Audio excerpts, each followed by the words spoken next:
get mad at me. I'm a man. I can speak to him. I can talk to him. I'm a man. I can talk to him. All right, you long your tongue. Nobody's scared of that shit, bro.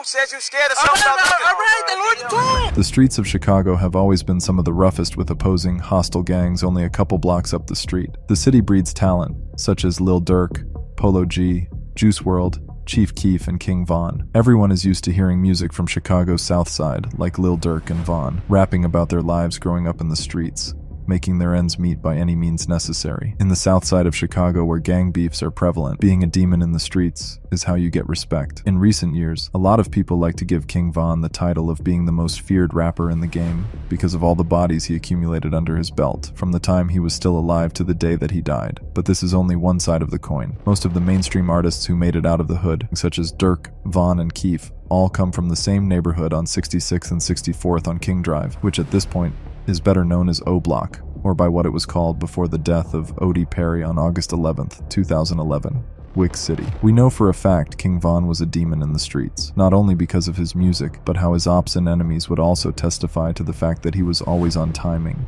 no matter the situation. He was maning. He was, you know what I'm saying? Shorty was crazy. He was on that. He was, you know what I'm saying? Shorty was his best. Something was wrong with him. That's not human, man. You're not regular, man. Nigga was the devil, man. That nigga was the devil, man. But let's look at the other side of this beef at the rival gangs and shooters. Who was really the deadliest threat in Chicago? This is where 051 Melly comes in, the Boogey-Man of Chicago himself. All the stories told about 051 Melly would have anyone in Chicago fear him and watch extra carefully how they move whenever they are in public. Because if there is one person you don't want to be caught in traffic by, no doubt that person is 051 Melly. 051 Melly was Durk and Von's enemy from day one, and similarly to them, he also grew up in a world filled with gangs, drugs, and violence. Yarmul Melly Williams was born on the south side of Chicago and grew up in the Calumet building, but ended up moving to 59th and Calumet with his family after his project was torn down earlier. Melly has a half-brother named Wu and a sister named Kenya. Melly's stepfather, Jerome Golden, was a notorious black disciple from Chicago who was serving a life sentence in prison for 4 murders and a robbery. Melly's whole family, including uncles and cousins, have always been involved in the streets. It's safe to say the gangster life was inevitably going to try and suck Melly in whether he wanted to or not. When you grow up where Melly grew up,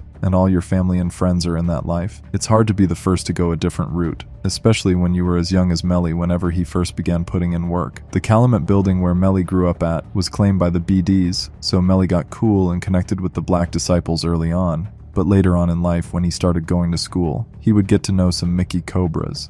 Melly would become well known with somebody named 051 Zico, who was part of the 051 Money Gang. 051 was a set made up of gangs such as BDs, Mickey Cobras, and Black P-Stones, which was perfect for Melly with how affiliated and connected he was to these gangs from his family ties, and also living in the Calumet building. Melly started out as a black disciple, but there are rumors that say he switched to Mickey Cobra because 051's main ops are all BD sets, such as O-Block, Lamron, and 600. That being said, Melly would involve himself in this gang war, and publicly claim BDK for being at war with members of his own gang. Melly claimed Young Money, which has been considered a renegade of people who didn't follow any particular gang, and lived life by their own rules. Melly would get even closer to the gang, and said after his close friend 051 Zico was killed by someone in the gang THF. This murder started a chain reaction of shootouts and murders between Young Money and THF, and really had Melly go from all about getting money to all about revenge. In 2010, after Zico had been killed, Melly would retaliate, and a 600 member named M. Thang would go on to shoot and kill a member of Young Money named 051 T Streets, which caused a gang war between 600 and any sets they were allied with. Melly and his friend 051 Kiddo would retaliate by shooting a 600 member named Shaq, and from this point forward, Melly was earning his stripes in the streets. It was clear Melly had heart, and would not tolerate any kind of disrespect or tuck tail and run whenever there was time to clap back at his enemies. Melly having connections to so many different gangs scattered across the city is what made him so dangerous. If you're cool with people on both sides, you got every type of intel you would need to make sure you won't get caught slipping. It would also be easier to find the location of whoever you want to clap back at, as long as somebody is willing to open the back door on one of their own. Melly looked at the streets like a game of chess where he was the king. He would closely look at who was close with who, where his ops liked to stay at whenever they were in public, and monitor their social medias to get the drop on them. After Shaq was shot down, the Black Disciples got their revenge by shooting and killing a 14-year-old named Fats. Fats was part of 051, so this was a big hit to both Melly and his crew. 051 decided to rebrand to Fats World after the killing to commemorate their friend. At this point, Melly had already lost so many friends he lost sight of everything good and decided to take the streets to the extreme. Melly's partner in crime, 051 Kiddo, would be the first to avenge Fat's death. Kiddo would catch a 600 member by the name of Trix sitting in his car in the Washington Park neighborhood on the south side. A witness claimed to have seen Trix, C-Day, and L.A. Capone from the 600 gang on the scene the day Fats from 051 was killed. Shortly after that, L.A. Capone would be shot and killed as he was leaving a recording studio. Around that time, L.A. Capone was well known in Chicago for his music, and a lot of people expected him to be next up to leave the hood and get rich just like Keef. Unfortunately, this didn't happen, and 600 had just lost their brother in what most likely was retaliation for the murder of 051 Fats. After L.A.'s death, several 600 members would go on Twitter to talk smack to Melly and mock Fats' death, but Melly would always clap back. Similarly to King Von, he would often take street beef to Twitter and disrespect his ops by making fun of their deceased friends. 600 couldn't stand for what Melly was doing, so Melly quickly became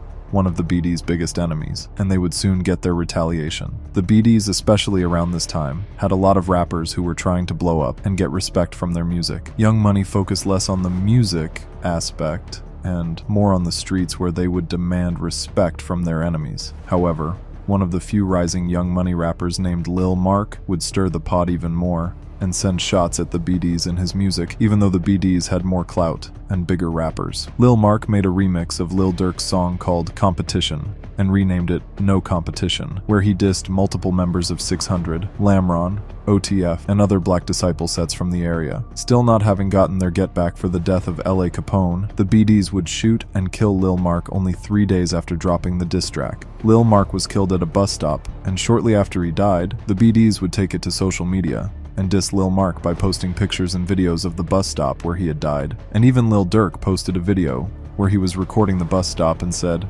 "This bus stop right here though, this a real famous place," captioned "Free THFTP. Stop, man. Hey, this bus stop right here though, this a real famous place, you hear me? Melly would end up seeing this video, and that was enough for him to seek revenge a couple months later when he caught Durk's cousin, OTF Nunu, or Nusky, sitting in a parked car outside of a shopping mall. Nusky was signed to Durk's label and building buzz in the city. Nusky was sitting in one of Durk's SUVs, and a lot of people speculate that Melly thought he was shooting at Durk, or that he was just thirsty for revenge and decided to take out Nusky, knowing that it would hurt Durk, OTF, and 600. This was a big hit, and another unfortunate situation caused by senseless gun violence. You would think after Melly evened the score with deaths on both sides that he would stop and lay low for a while, but Melly was ruthless, and he didn't care how many people had to die. He was on a path of revenge and self-destruction. Less than a year after Nusky had died, Melly shot and killed Lil Durk's manager, OTF Chino, in a similar fashion as Nusky, while sitting in a parked car on South Stony Avenue. After that, Melly would get on social media to mock Chino while he was eating his food, claiming he was eating a Chino burger. Just let me a piece. Yeah, Chino burger. That's what they said. Get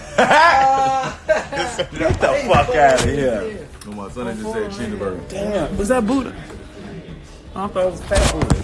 One of Melly's homies named Mubu Crump would join in on the disrespect by going to the exact place Chino was killed to order a Chino burger and throw it away. Hey, this motherfucker bogus as hell, man. Y'all, this ain't done, man. Y'all done put this back on the grill, man. This disgusting, man. Get this together, man. For real, this bogus as hell, man. Straight up, man. Melly had taken the life of 2 of Durk's closest, and he would drop multiple songs and disses directed at Melly. Around this time, Durk was blowing up and taking over the rap game while Melly was staying loyal to the streets. For that reason, it wasn't easy for Durk to get at Melly, or for Melly to get at Durk. It's easy to assume Melly targeted Nusky and Chino from the jump, because they were the closest he could get to Durk. Allegedly, Durk put a bounty on Melly's head, which is what made him get hit up the first time around. THF Raheem would catch Melly and 2 of his friends on the 600th block of South Wentworth Avenue in the Inglewood neighborhood. Melly and all of his friends would survive the attempt on their lives, but Melly would end up getting shot once in the head and foot. You would think having a situation like this happen to you would make you reconsider what you are doing and how dangerous of a game you are in, but 051R Mario, who was one of the 3 that got shot, would get revenge on Raheem, which opened the floodgates for Melly and 051. THF Raheem was the cousin of FBG Duck and stepson of a feared killer named THF Bezu. Melly and Duck were known to be tight, but Duck knew that an op was an op even if it was a family member we're talking about. Melly and THF Bezu were also ops, but there was still mutual respect between the two for the work they put in the streets. Melly and Bezu at one point even went on IG Live to go body for body and bragging about all the ops they got down on, and speaking about the war between the two sets. This gonna go both ways. It's never been no killing without killing. We gonna keep it real though. We've been into it y'all since 07, bro. You damn right, but it's never been no killing without killing though. We ain't gonna. Even though Melly and Bezu had mutual respect for being 2 street legends, Bezu couldn't stand for his stepson being killed in cold blood, and for that reason, he was ready to take Melly out the game for good. Bezu ended up catching Melly and Crump at a house party where Melly and Crump was on the front lawn when a car pulled up and fired off shots that hit both of them. Crump was killed, but somehow Melly was able to cheat death once again, even after being grazed in the head. This is the second time Melly was shot in the head and injured, but instead of taking a step back and being grateful for a 3rd chance at life, he would taunt his ops on social media and go right back to what he was doing in the streets. Crump would also taunt THF and the BDs, but the shooter was most likely only out to get Melly for allegedly being there when THF Raheem got killed, which means Crump was just at the wrong place at the wrong time. But even if Melly survived, they still took out an oppie and somebody who was closely tied to Melly. After being shot twice and still living, Melly's street cred was booming, and he was ready to get back into the action. 051 would lose another member named Bankroll Q, and that's when Melly would get revenge on the 2 ops thought to be responsible for the murder of Q. Melly was slowly, but surely, turning into the Grim Reaper of Chicago, and everybody had to admit it, whether they were his friend or his enemy. A couple of years ago, when Vaughn was still alive, and he was arrested with Durk in connection to a shooting outside the Varsity in Atlanta, Melly would go onto social media and say that he hopes they beat the case because he would rather see them dead than in jail. At this point, Melly was the most feared member in the streets, and everybody knew it, including Melly himself. Unfortunately for some, and fortunately for others, not too long after, Melly would get caught slipping again, and this time would be his last. The beef that caused Melly's death was completely unrelated to all of the work he had done in the streets and people he killed. Melly had started to get too comfortable due to his street cred and how feared he was in his city. His ego was inflated, and he felt untouchable and like nobody could do anything to him. Melly was one of the most hated, and when you're actively in the streets while knowing you have enemies in every direction, you gotta keep your head on a swivel. The beef that caused Melly's demise was over a dice game with somebody named 007 Nate. Whatever happened during the dice game caused Melly to go to Nate's house and let off shots while Nate's baby mother and newborn child was inside of the home. Luckily,